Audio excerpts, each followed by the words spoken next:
Okay, getting down to business. Now that you got an economic overview, what I'd like to do is start out with the basics.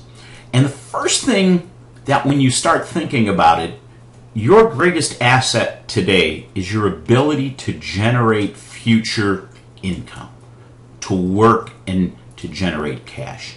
Now, one of the things I think becomes important is to understand really what do we mean by income, because there's a lot of different things that get into it.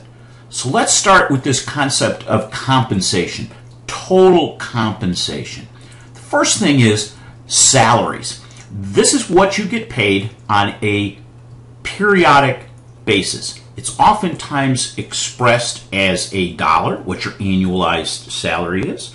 It can be an hourly wage, but the salary is what you get paid. That's what we'll call the base. But that's only a piece of what your compensation is. So when you start looking and comparing jobs, careers, employers, you want to take into account what total compensation is.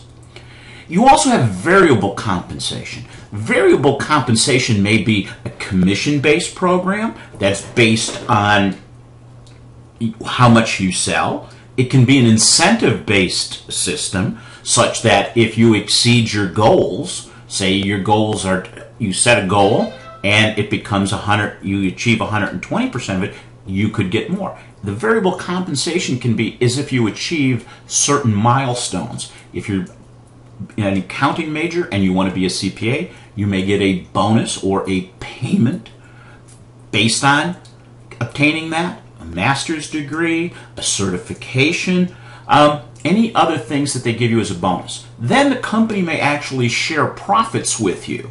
That can go into your variable comp.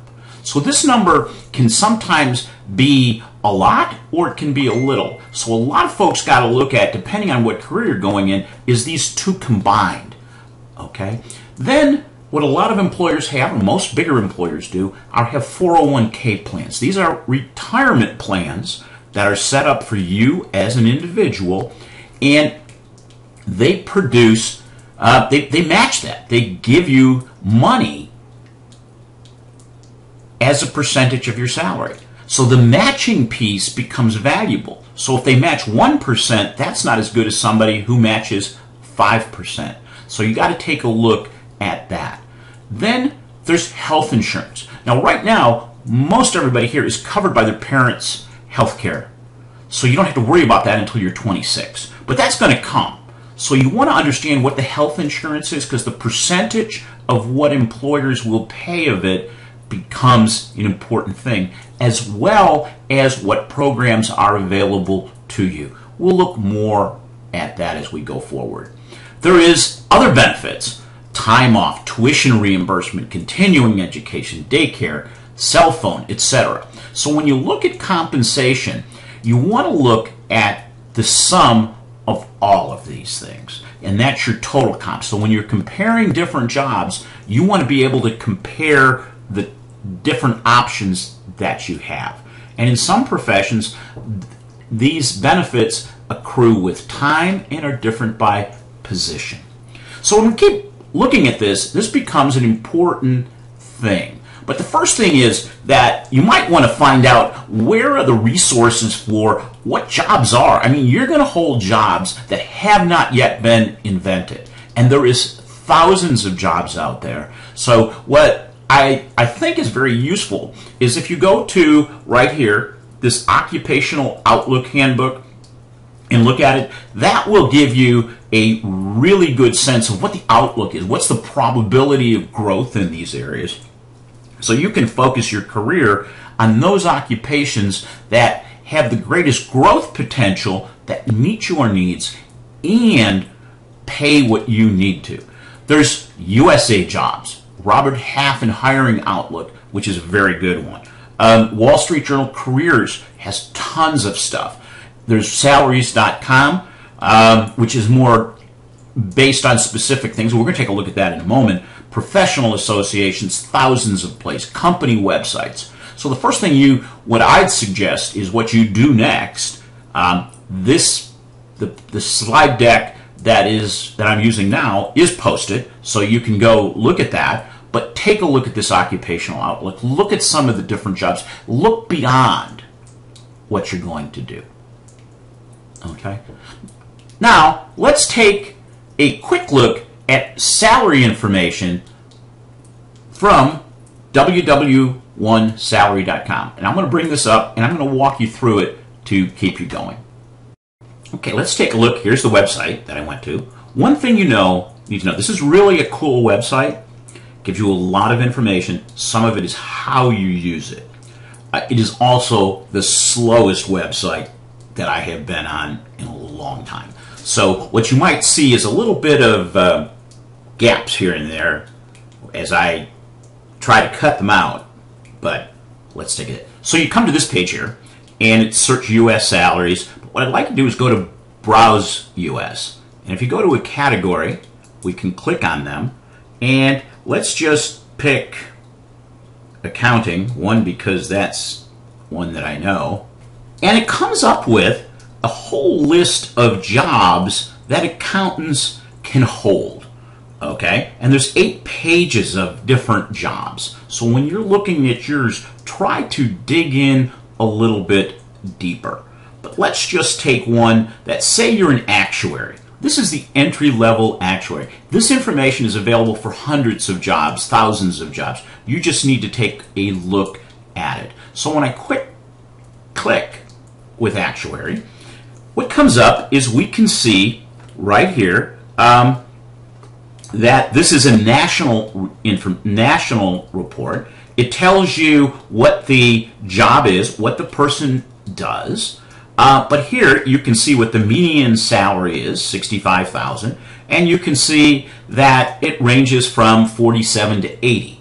And this is your national, average. Okay, and we can click and see that there's bonuses involved. So remember the 65, and you can see now with bonus it's 69.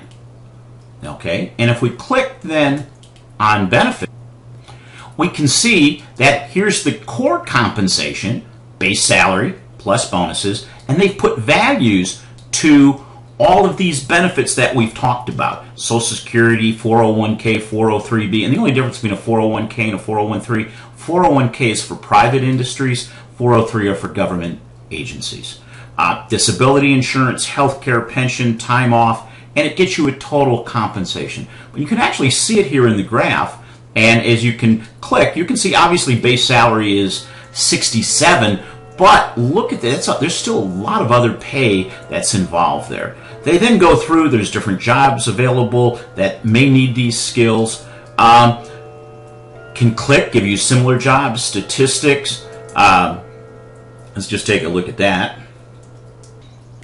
Okay, let's just take a look at the job statistics. This is years of experience in the field. Education level, and you can see a lot of these are bachelor's degrees, followed obviously by master's. So it requires at least a bachelor's degree. We can find out more. Company size is interesting. You can see the size, the number of employees, the industry. You see a lot of this is insurance, but in financial services, healthcare, business services, government. But if you want to work as an actuary, where do you need to be? Okay, so this is part as you're thinking of your career. If I want to be an actuary, where can I live? Where are my opportunities? And you can see that most of the actuaries are here up in the Northeast. New York, Boston, Hartford, Washington, Philly. There's a couple on the West Coast in Seattle and in San Francisco. Of course, there's some in Chicago as we get up here to Minneapolis and when we get down, so you can see where they are. Now, let's keep going as we go back up. And we're going to just try going backward. Okay, so these are the U.S. national averages. Let's try to find out where they might be in different cities. So let's just put in, a new city. Let's put in Boston. Boston.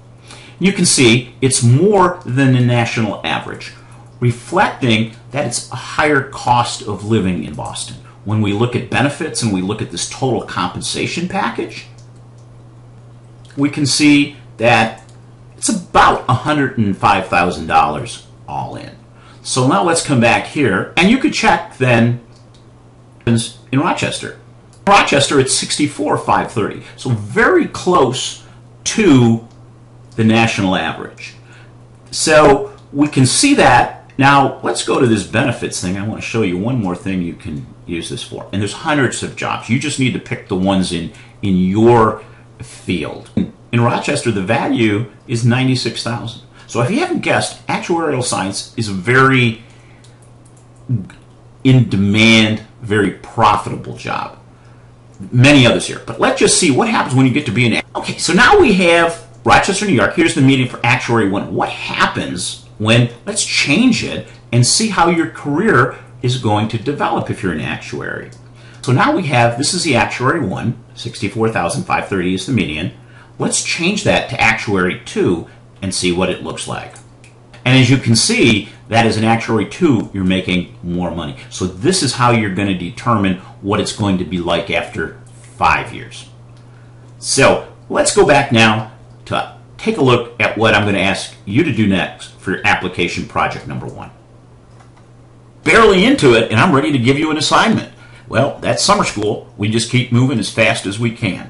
So application project 1 is for you. There's an individual component and a group component. And the objective of this is really to prepare you for completing individual project 2. So it's getting you ready. It's serving the base because you're going to have to create budgets and set goals. But first you need to understand the income side. So its goal is for you to get an understanding of jobs, salaries, salary components, salary growth. What is your some jobs you may not have that much growth in them, and others not, and what the value of some of these benefits are. So what I'm going to ask you to do is, using the resources we previously showed you, I'd like you to identify 4 careers, jobs, roles that you're interested in. This is something you want to do. And everything that I'm going to keep talking about through this course is about you. Okay? And then create a PowerPoint. And in that, identify what the job is. What are the skills and education needed? This moves way too fast. And education needed. What are the starting salaries? How much do they pay? What are their salaries with 5 years of experience? Are there geographic differences in pay? So if you want to work in New York, you don't want New York City, you don't want to use Buffalo wages or Rochester wages. Okay? But if you want to work in Rochester, use Rochester wages or Buffalo wages or Syracuse or Northtown or whatever. What are the typical benefits for the selected jobs? Some jobs need to be competitive so that if I'm trying to recruit an accountant, I know there's going to be a certain level of benefits that everybody is paying. But what are the typical benefits? You can find that in some of the resources I said or at company websites. Quantify them. How much are these worth?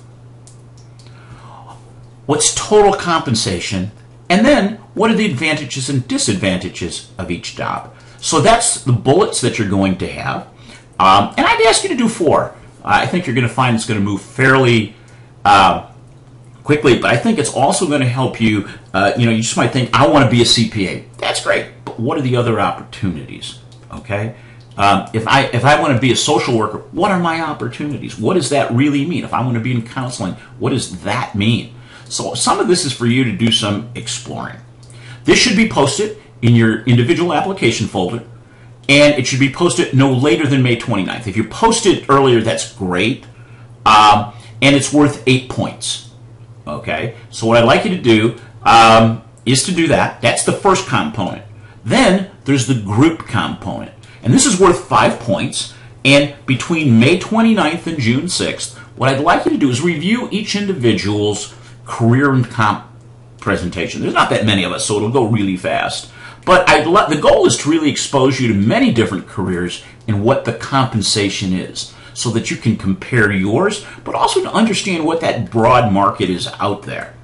And then I'd ask you to put that question or comment in, and then if somebody asks you a question on yours, please respond. And the goal would be to have this done by June 6th. So let's get to work.